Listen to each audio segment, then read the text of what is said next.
स्वरूप को परम रस जाने भयो पार। बंधु परमानंदमय समय सार।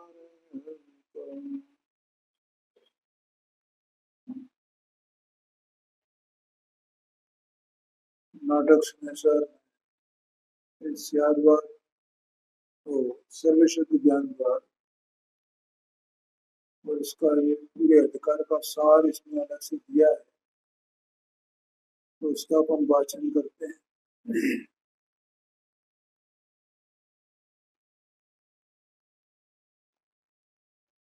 वैसे तो मैंने मेरी एक कॉपी है उसमें वो नोट है पूरा इसका सर्वशक्ति ज्ञान अधिकार का भी मैंने एक दिन बताया नहीं था इसमें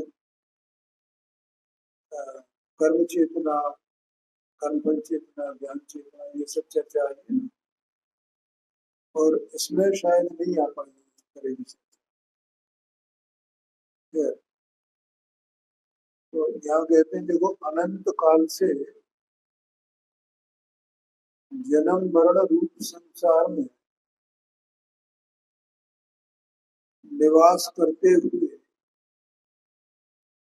इस मोही जीव ने उद्गलों के समागम से कभी अपने स्वरूप का आस्वादन नहीं किया। तो यहाँ आशय ये है देखो कि एक चेतन वस्तु है ना सत्स्वरूप वस्तु इसका अनादि काल से देह मन वाणी ज्ञान मरणादि काट कर्म ये सब और बाहर में कर्म के उदय से अनेक प्रकार के अनुकूल प्रतिकूल संयोगों का मिलना ये सब इसको चला आया है साथ। और उसको अनादि से अज्ञान नहीं रहा ज्ञान रहा नहीं इसको ज्ञान नहीं रहा माने ज्ञान तो था लेकिन वो ज्ञान ये स्व जैसा है और पर जैसा है स्व और पर के जो त्रिगुण पर्याय हैं जैसे हैं वैसे ये सब उसने नहीं जाना। वस्तु स्थिति यह है कि इसे कुछ भी होश नहीं होश ही नहीं है क्योंकि जिसने स्व और पर को यथार्थपने नहीं जाना इसका मतलब स्व के त्रिगुण पर्याय को पर के त्रिगुण पर्याय को नहीं जाना तो क्या जाना क्या उसने। भले ही उसने कितने शास्त्र पढ़ लिए और शास्त्र ज्ञान पढ़ लेकिन वो तो बेहोश का बेहोश ही है ना अंधा का अंधा ही है ना उसे कुछ जानने का ही नहीं। मेरा कौन है क्या है मैं क्या हूँ क्या नहीं तो कुछ भी नहीं जान पा रहा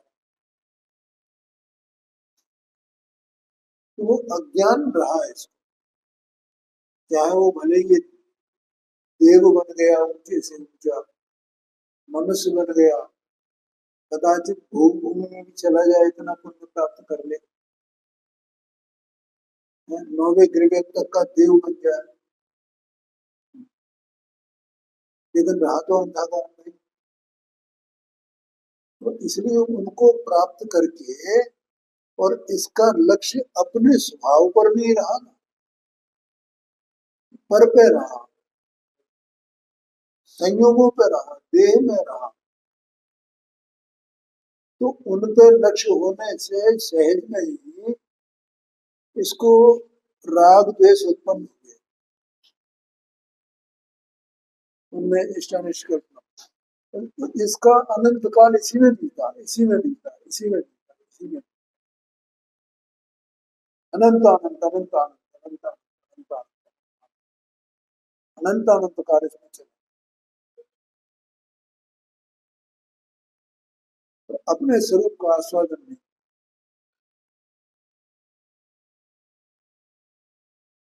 और राग द्वेष आदि मिथ्या भावों में तत्पर रहा।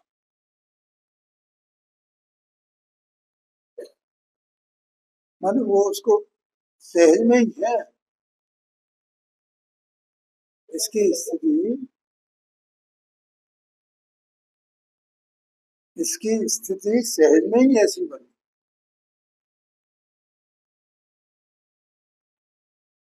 310 पेज पर है,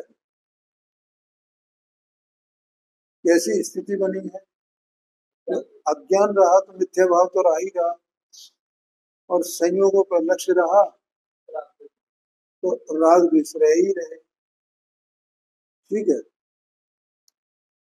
अब यहाँ कहकर यहाँ ये कहते हैं, अब ये जो कुछ कहा है, ये वही सुमति माने राधिका, कुमति माने कुब्जा, ये सब जो अपन ने पढ़ लिया है, पर उसका आशय ये है कि देखो कि ये जीव काल लब्धि पाकर के, काल लब्धि माने काल कुछ करता हो ऐसा नहीं है काल लब्धि से, पर इसकी होनहार कुछ चीज हो गई, बन गई, तो उसमें यह मानुष पर्याय सुकुल सुंदर निर्वाणी, और वहां मनुष्य पर्याय मिल जाए इस चेतन वस्तु को, ये जो इसके आकार रूप है, सत्ता स्वरूप वस्तु, इसको ये मनुष्य पर्याय मिल जाए, त्रस पर्याय, संगी पंचेंद्रिय पर्याय, और उत्तम कुल मिल जाए, और उत्तम कुल में जिनवाणी का समागम मिल जाए इसको। और जिनवाणी का समागम तब कहा जाएगा जब इसे रुचि भी हो अंदर से।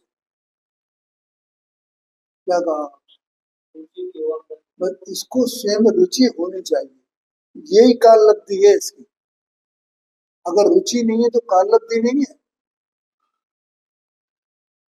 तो ये अपने उपादान से इसकी रुचि हो, तो जिस काल में इसको रुचि हुई तत्व को समझने की, उसी काल का नाम काल लब्धि है।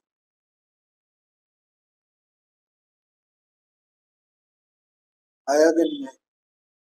वो काल लब्धि से इसकी होनार अच्छी हो, तो इसे ये सब मिल जाए तो ये पलट सकता है। अब इसमें तो यहाँ ये जो वर्णन इसमें आया है पढ़ लेना, इसमें कोई खास वो नहीं है। ठीक है। यहाँ तो ये है एक उपदेशात्मक शैली है। ठीक है। और उपदेशात्मक शैली से कुछ होता नहीं है, वो जिसको रुचि है वो पलट जाएगा, उसको उपदेश की आवश्यकता नहीं। तो भाई तुम ऐसा करोगे, ऐसा करोगे, ऐसा करोगे, ऐसा। अरे जिसकी होनार अच्छी है वो अपने आप ही ऐसा करेगा, और जिसकी होनार अच्छी नहीं उसे उपदेश देते रहो तो अभी उससे कुछ नहीं होगा। तो ऐसा फिर यहाँ ये वो कुमति राधा, और वो कुमति कुब्जा और सुमति राधा, यहाँ तो वो सम्यक ज्ञान और मिथ्या ज्ञान का वो परिचय कराया है अभी। तो ज्ञानी कैसा होता है और अज्ञानी कैसा होता है। और फिर उसमें वो कुब्जा वो पासा खेलती है और वो शतरंज है, तो भी उसका, लेकिन इन बातों में कोई मतलब मुझे ज्यादा दिखाई नहीं देता। ठीक है। तो एक बात ये हो गई, इतनी बात समझना। अब दूसरा पैरा देखो इसमें, आत्मा पूर्व कर्म रूप विश्व वृक्षों का कर्ता भोक्ता नहीं है। देखो आत्मा का जो स्वरूप है ना, चेतना स्वरूप, देखो जैसे आकाश है, तो आकाश सत्ता स्वरूप वस्तु है कि नहीं है। आत्मा भी सत्ता स्वरूप वस्तु है कि नहीं है। अब आकाश में और आत्मा में क्या अंतर है, कि पहला अंतर तो यह है कि आकाश अनंत प्रदेशी है और आत्मा असंख्यात प्रदेशी। ठीक है। दूसरा अंतर, आकाश जो है एकदम निरालंब है, पूरी तरह से स्वतंत्र है, और आत्मा ये चेतना वस्तु संसार अवस्था में इसको शरीर आदि का संयोग और कर्म का संयोग है, और कर्म के निश्चय से मिलता रहता है। लेकिन है तो ये उसी की तरह, और आकाश जैसे अरूपी सत्ता स्वरूप वस्तु है, ये भी अरूपी सत्ता स्वरूप वस्तु है? और वो असंख्यात प्रदेशी है। ये संख्या ये असंख्यात प्रदेशी, वो प्रदेशी, वो अचेतन है और ये चेतन है। चेतना इसका स्वभाव, ये सर्वांग में चेतना है इसको, ऐसा समझना। ये जो अपनी ऊपर ऊपर बुद्धि चलती है ना,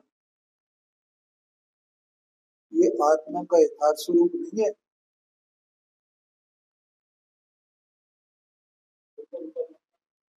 ऊपर ऊपर मान शास्त्रों की बुद्धि चल रही है, हम तुमको जान रहे हैं, तुम हमको जान रहे हो, हमारी तुम्हारी क्या रिश्तेदारी, हम इसको जान रहे हैं, हम क्या व्यवसाय कर रहे हैं, क्या ना कर रहे हैं। ये आत्मा का यथार्थ स्वरूप नहीं है, तो आत्मा के बिना होता नहीं है। ठीक है ना? तो आत्मा क्या है? वो जो आकाश से तुलना करना है इसकी, वो सत्ता स्वरूप है ना, ऐसा एक सत्ता स्वरूप वस्तु है। उधर अंदर देखो, जैसे कोई नाटक करने वाला व्यक्ति हो और उसने स्वांग बना लिया हो, तो नाटक करना उसका, तो उसका स्वांग वो उसका असली स्वरूप है क्या? और उसके बिना वो हो ही नहीं सकता है। असली स्वरूप तो होगा ना कोई ना कोई। उस असली स्वरूप के बिना उसका स्वांग भी कैसे हो सकता है? कभी सेठ का वो, अ, स्वांग करे, कभी राजा का स्वांग करे, कभी पुलिस वाले का स्वांग करे, लेकिन वो कोई व्यक्ति तो है ना वहां, उसके बिना वो स्वांग भी कैसे हो सकता है? ऐसे ये बुद्धि वगैरह ये सब जो चेतना वस्तु नहीं है, तो उसके बिना होगा कैसे? लेकिन वो इसका असली स्वरूप नहीं है। ऐसे ही चेतना स्वभावी आत्मा बिल्कुल एकदम निष्क्रिय तत्व, अकेला तत्व, ज्ञान स्वरूप, दर्शन स्वरूप, अपने में निमक बस, ऐसी वस्तु है ये आत्मा। ये कोई अपने को ऊपर से जो एक्टिविटी दिखाई दे रही है, जैसे आकाश इनएक्टिव है ना, और भले ही उस आकाश को ये कहा जाता है कि अवगान देने वाला है, वो अवगान देने वाला क्षेत्र पे वो अवगान दिए हुए है, लेकिन ऐसा होने पर भी वो स्वयं में बिल्कुल एकदम इनएक्टिव है ना, निष्क्रिय है ना। ऐसे ही आत्मा ये सबको जाने, सबकी बुद्धि करे, सब कुछ करे ये, लेकिन तो भी ये बिल्कुल एकदम इनएक्टिव, ऐसा चेतना चेतना चेतना चेतना स्वभाव अकेला पड़ा हुआ है। इस सब स्वांग के पीछे अकेला एक ही आत्मा, ये सब स्वांग है। ये बात है। और अब ऐसे स्वांग को जीव जानता नहीं है, वो इधर इधर इधर इधर स्वांग में ही पकड़े हुए, स्वांग को पकड़े हुए, अपने अपना जो स्वांग हो रहा है उसको पकड़े हैं। स्वांग से फिर हो ही नहीं पाता। अब अपने को जो स्वांग मिला है, जो भी स्वांग मिला है, एक कुल मिला है, एक मनुष्य बना मिला, ये तो उस वस्तु को मिला ही, उस वस्तु पे दृष्टि नहीं जाती है। मतलब ये स्वांग इसका स्वरूप ही नहीं है। क्यों नहीं स्वांग से बना अलग हो जाते हैं, अपने को अलग क्यों नहीं जानते?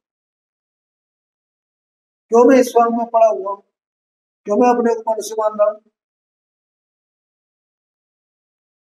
क्यों मैं ये सभी पंचेंद्रिय वाला मान रहा हूँ अपने आप को? कभी प्रश्न आता?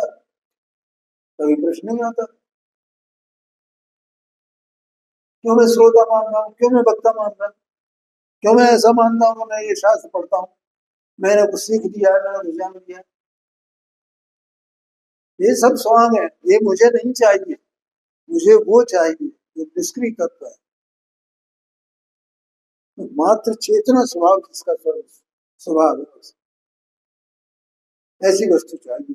ऐसा कभी एक बार भी विकल्प आता नहीं है इस चीज। जिसको आ जाए वो धन्य है।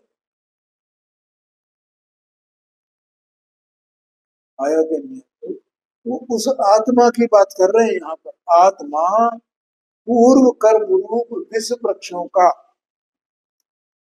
कर्ता और भोगता नहीं है। न वो उसको करे न उसको भोगे। लेकिन ये अपने आप को क्या मान रहा है? कर्ता भोक्ता मान रहा है। कर्म के उदय से जो भी संयोग मिले उसमें कर्तापना मान रहा है, भोक्तापना मान रहा है। और इतना ही नहीं, उसका कर्ता भोक्ता मान मान करके अपने को धन्य मान रहा है। मैं धन्य हूँ। है?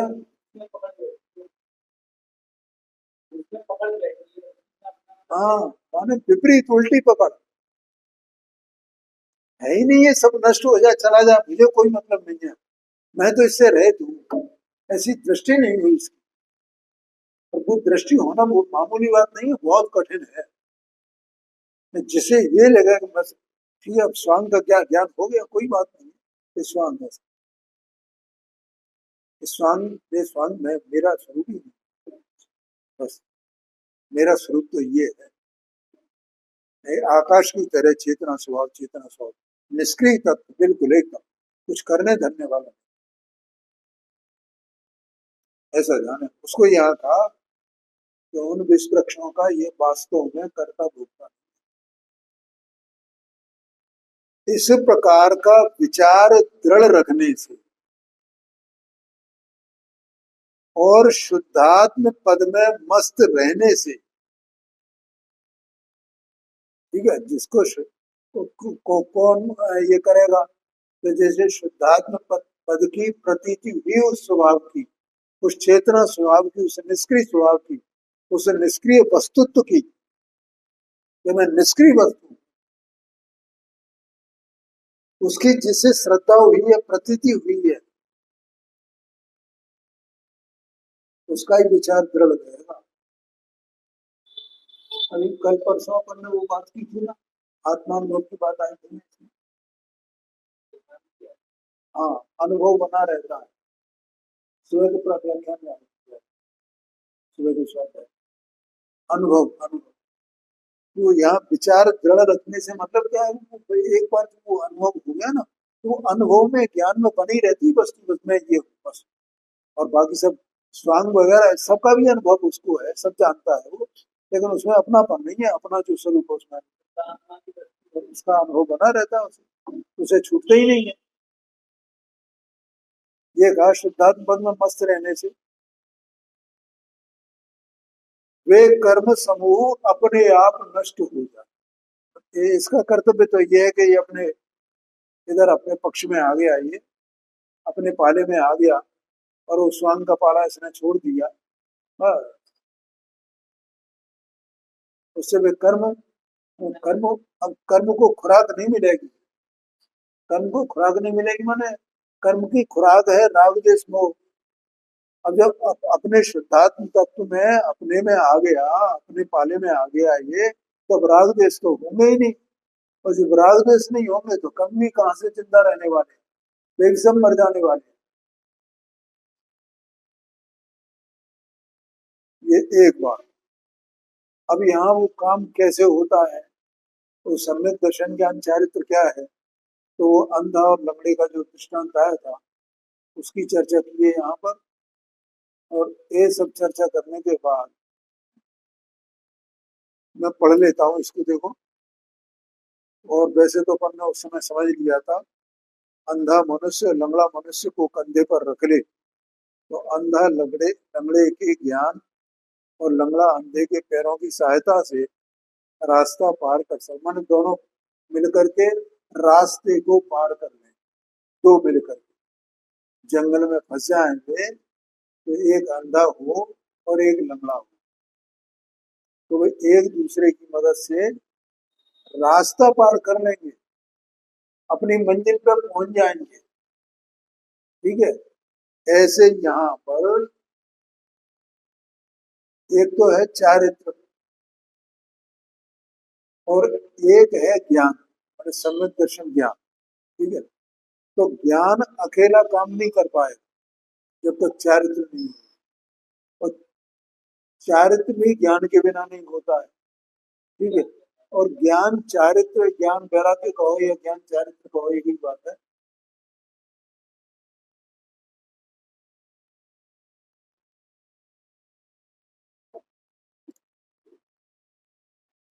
तो वो ज्ञान यहाँ मतलब मूल बात यह है कि ज्ञान और वैराग्य साथ होते हैं तो जीव का,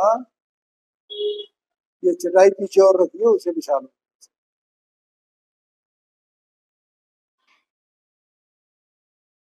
कुर्सी पे चटाई रखिए, कुर्सी पे।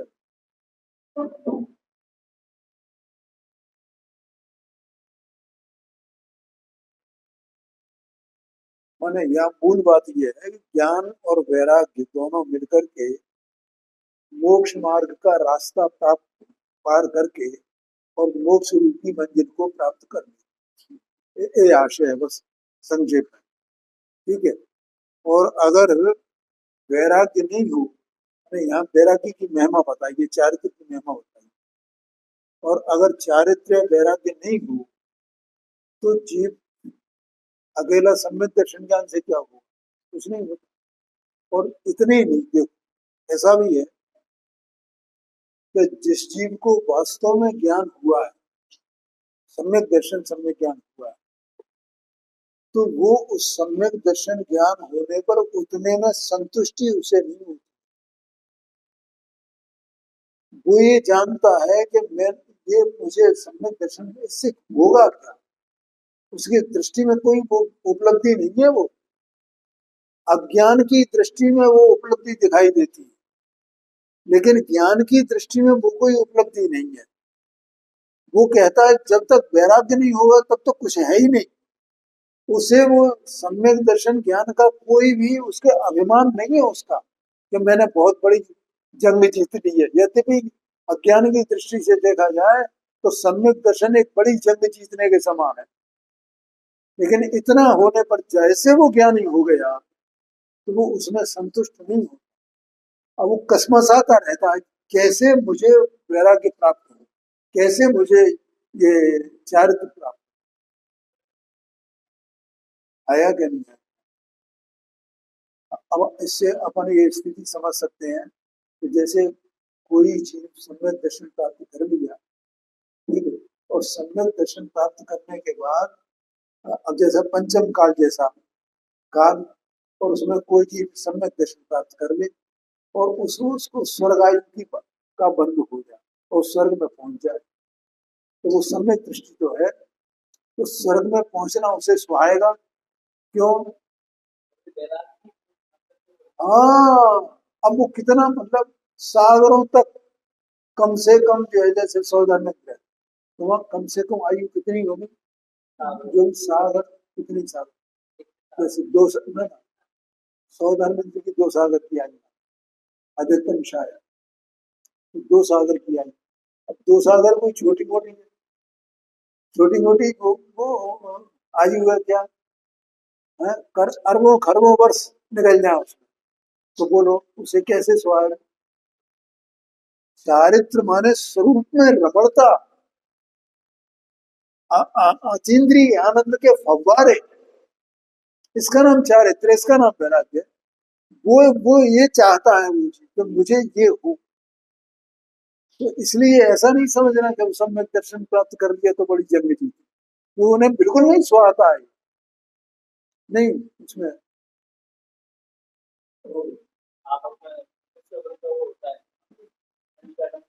पंडित जी साहब ने भजन बनाया है, दौलत राम जी साहब, नहीं भागचंद जी का, चिन्ह मूर्त धारी की मोहिनी की तरह। हाँ दौलत राम जी का है। चिन्ह मूर्त धारी की मोहिनी की तरह रमत अनेक सुरन संग पे, तिस परिणत तह नित हटा, न सुहाता नहीं। अनेक अप्सराओं के साथ में रमण करे, अनेक अनुकूलताएं हैं, है? मतलब जो रिद्धिधारी देव बनता है वो कोई ऐसा सामान्य देव नहीं बनता है। तो देवों के भी कई प्रकार है ना उसमें, स्वर्ग में भी अनेक प्रकार हैं देवों के। तो ये जो सम्यक दृष्टि होता है ना वो रिद्धिधारी देव बनता है। कितनी रिद्धि और कितना वैभव उसका रहता है, तो उसमें वो से बिल्कुल सुहाता नहीं हो गया। उसे एक बस मुझे कैसे वो ये मेरा आत्मा मुझे कैसे प्राप्त हो, कैसे प्राप्त। तभी तो उसमें आता है ना, जो दशलक्षण की पूजा है ना, उसमें वैराग्य को तप से बताया। तप चाहे सुर राय, कर्म शिखर को वज्र है, द्वादश विधि सुखदाय, क्यों न करे निज शगत से। ऐसा आता है ना। तप चाहे माने तप माने वैराग्य। तो वे सुर राय माने इंद्र, वे इंद्र क्या चाहते हैं, वैराग्य चाहते हैं, तप चाहते हैं। तो उसके लिए इसलिए ये तो मनुष्यों को उत्तम मानते हैं, मनुष्य की पर्याय में ये वैराग्य सहज प्राप्त हो सकता है, ऐसा आशय है। आगे चलते हैं, देखो तो इस प्रकार से वैराग्य की महिमा कहने के बाद इसमें देखो इसी 311 पेज पर चौथी लाइन में इससे स्पष्ट है कि ज्ञान वैराग्य का जोड़ा है।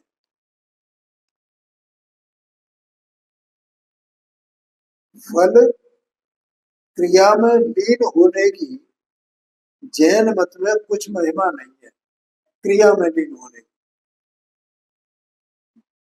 माने यहाँ क्या कहना चाहते हैं कि क्रिया वो चारित्र नहीं है, ये कहना चाहते हैं। ठीक है, तो जो क्रिया में लीन है उन्हें वास्तव में वैराग्य नहीं है, ये कहना चाहते हैं। उसे माने क्रिया को करनी, करनी माने क्रिया, करने का परिणाम, करने का परिणाम। बोलो ख्याल में आया कि नहीं आया? नहीं आया। करने का जो विकल्प, पंच महाव्रत पालने का विकल्प, दूसरों पर दया करने का विकल्प, आहार दान देने का विकल्प, और उसको ये मानना कि मैं ये करने वाला हूँ, उसका कर्ता बन करके करना, ऐसा आशय है। और इससे मेरा हित होगा, उसको चारित्र माने, उससे अपना कल्याण माने, उसका मतलब है यहाँ पर करनी। करनी हित हरनी सदा मुकुट वितरनी ना है। इसी में पीछे निकल गया, 96 नंबर का छंद है 290 पेज पर, तो उसको यहाँ कहा करनी हित हरनी। देखो जो करने का जो अभिप्राय है कि ये क्रिया करूं, ऐसी क्रिया करूं मैं, ऐसा कोई लोग कहते हैं ना कि इससे पुण्य मिलेगा, ये क्रिया करूं तो ये पुण्य मिलेगा, ये क्रिया करूं। कई बार वो साधुओं के पास, महाराज हम कौन सा काम करें, कौन सी क्रिया करें जिससे हमें ऐसा ऐसा प्रश्न करते हैं, और संगत समाधान जो चलती है उसमें। तो अज्ञानी जीव क्या करे बेचारा, सही मार्गदर्शन उसे मिलता नहीं है कि करना है, करने क्या है। अभी एक दिन मैंने बोला था ना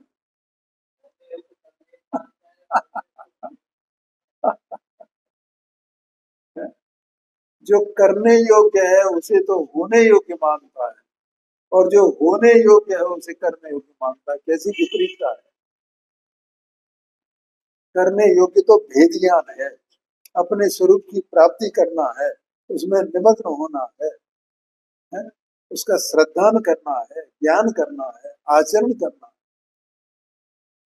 ये तो करने योग्य है।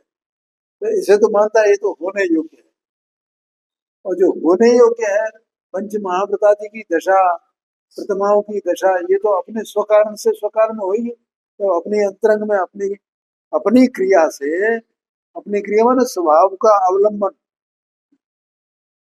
इस क्रिया से जब परिणति में विशुद्धता होगी तब वे उसके परिणाम अपने स्वकाल में होंगे। तो वे तो होने योग्य है, करने योग्य थोड़ी है, ऐसा है। अब उसे करने योग्य माने कि ये करना है, ये करना है, ये प्रतिमा पालनी है, फलाना करना है।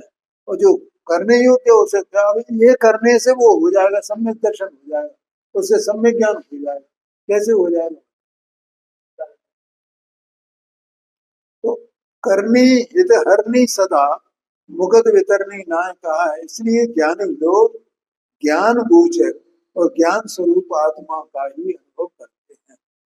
देखो जो आत्मानुभव है ना, तो सम्यक दर्शन हो तो उसका कारण आत्मानुभव, सम्यक ज्ञान तो उसका कारण आत्मानुभव, और सम्यक चरित्र तो उसका कारण आत्मानुभव, और दूसरा और कोई उपाय नहीं है उसका। आगे कहते हैं स्मरण रहे कि ज्ञान आत्मा का असाधारण गुण है। वह जब वह ज्ञेय को ग्रहण करता है अर्थात जानता है। यहाँ ग्रहण करने से अर्थ क्या है? जानता है। ठीक है, तब उसकी परिणति ज्ञेयाकार होती है। अब थोड़ी सूक्ष्म बात है भाई, देखो आगे जो चर्चा आ रही है ना इसमें, तो उस परिप्रेक्ष्य में इसमें आगे जो एक वाक्य आया है वो वाक्य से मैं सहमत नहीं हूँ। तो वस्तु स्थिति पहले बता देता हूँ मैं सहमत क्यों नहीं हूँ। देखो पहले तो उन्होंने ये रखा, जब वो एक ज्ञेय को ग्रहण करता है अर्थात जानता है, तो उसकी परिणति ज्ञेयाकार होती है। देखो इसको भले ही कहा ऐसे जाए, ठीक है, लेकिन वास्तविकता दूसरी है।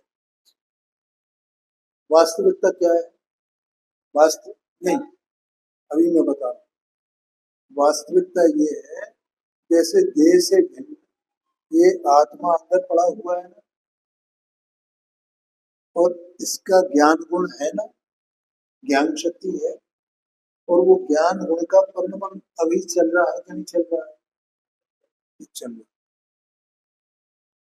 अच्छा चल रहा है तो वो ज्ञान गुण कैसे काम करता है कि क्रियाकार क्रियाकार क्रियाकार क्रियाकार, ठीक है। अब ये जो क्रियाकार होता है, तो ये क्रियाकार अपने आप हुआ है कि ज्ञेय के कारण से?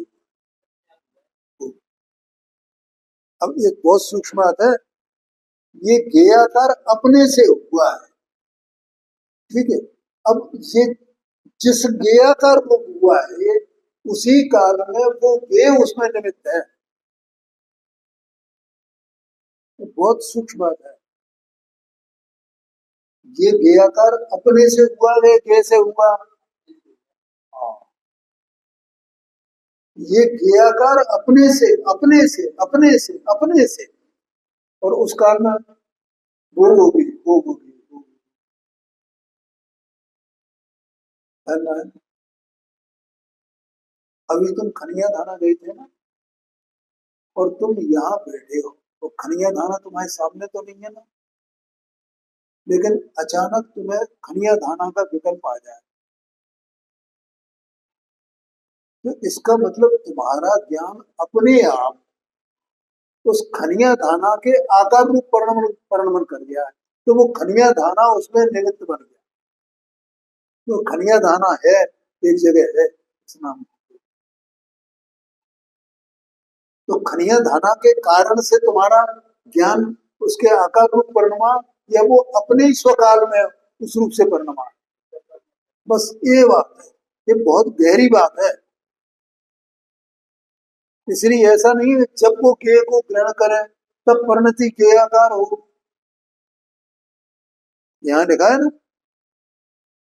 जब वो ग्रहण करे तब परिणति के आकार हो, तो ये बात सही है कि झूठी है? हिम्मत झूठी है, सच्चाई क्या है?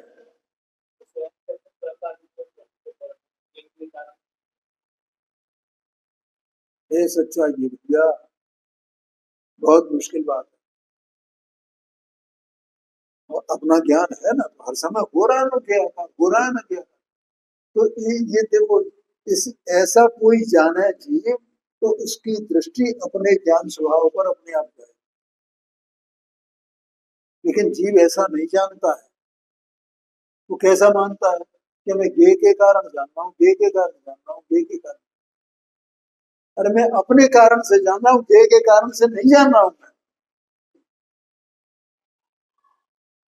इतनी हिम्मत आनी चाहिए।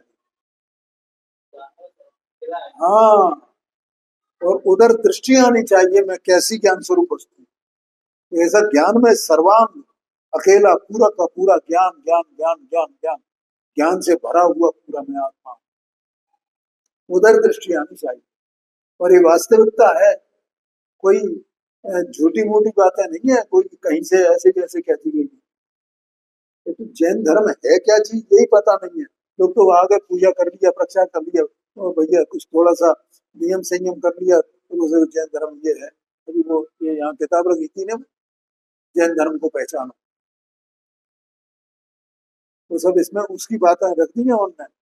इतने तीर्थंकर हुए, इतने फलाना हुआ, 6 काल होते हैं, ये होते हैं, गुणस्तान होते हैं, मार्गा होती है, फलाना होता है, इतने तीर्थंकर हुए, पहले भूतकाल में कौन से हुए, तो वो समझ रहे हो। ये जैन धर्म है। जैन धर्म ये थोड़ी है। जैन धर्म ये है कि आत्मा ज्ञान स्वरूप है, ये जैन धर्म है। कि आत्मा अपने से क्रियाकार को वर्णन करता है, ज्ञे की ज्ञे से निरपेक्ष रह करके, ये जैन धर्म है। हाँ, तो एक बात आगे तो, क्योंकि ज्ञान सविकल्प है, दर्शन के समान निर्विकल्प नहीं है। अर्थात दर्शन निर्विकल्प है और ज्ञान सविकल्प है, कहा जाता है। ठीक है, इतना तो ठीक है, यहाँ तक तो अब कोई बात नहीं, ये लाइन ठीक है। अब देखना यहाँ फिर आगे गड़बड़ी की है। अब सविकल्प का अर्थ बताते हैं। इन्होंने क्या किया है कि जो विकल्प होता है ना, राग विकल्प, एक विकल्प का मतलब होता है भेद, और एक विकल्प का मतलब होता है राग। शब्द एक ही है, अर्थ दो है, क्योंकि एक शब्द के दो अर्थ होते हो सकते हैं ना। तो यहाँ विकल्प का अर्थ राग लगा करके इन्हें ये सब लिखा है। अर्थात ज्ञान ज्ञेय के आकार आदि का विकल्प करता है। कैसा विकल्प करता है?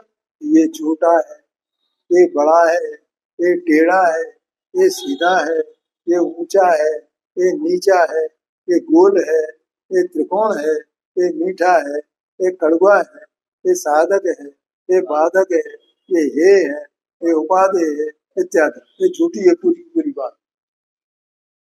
क्योंकि एक विकल्प करना माने राग करना, और राग जो बंध का कारण है, वो 42 नंबर की गाथा है। कहाँ?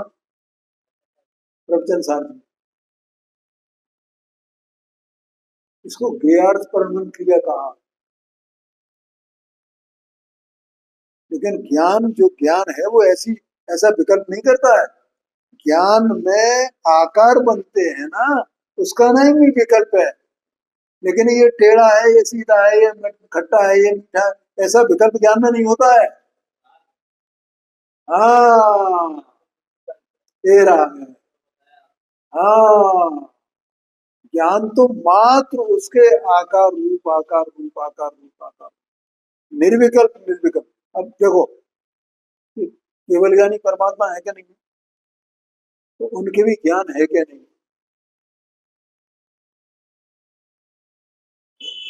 39 मिनट हो गए, 1 मिनट में समाप्त करना हूँ। नहीं नहीं, केवल ज्ञानी परमात्मा है ना। और आज सुबह भी मैंने बोला कि ज्ञान को क्रियाकार होने के लिए एक ही समय नहीं देखना पड़ेगा कि टेढ़ा है, सीधा है, ये उल्टा है, ये खड़ा है, ये खट्टा है, मीठा है। ज्ञान को उसके सामने देखना पड़ेगा क्या? नहीं देखना पड़ेगा ना। केवल ज्ञान क्या उनको लोकालोक की तरफ देखता है क्या? ये लोकालोक है, ये लोकालोक है, मैं इसको जान रहा हूँ। इसलिए ये बात गलत लिखी है, ये बात सही नहीं लिखी। ठीक है, तो ये बस इतनी बात है कि ज्ञान ज्ञान ही रहता है। ज्ञेय का आकार ये कहा जाता है, लेकिन ज्ञेय का आकार वो ज्ञान ज्ञान ही है, ज्ञान की दशा है। इतना बताना है। ठीक है, समय हो गया, अभी चर्चा बंद।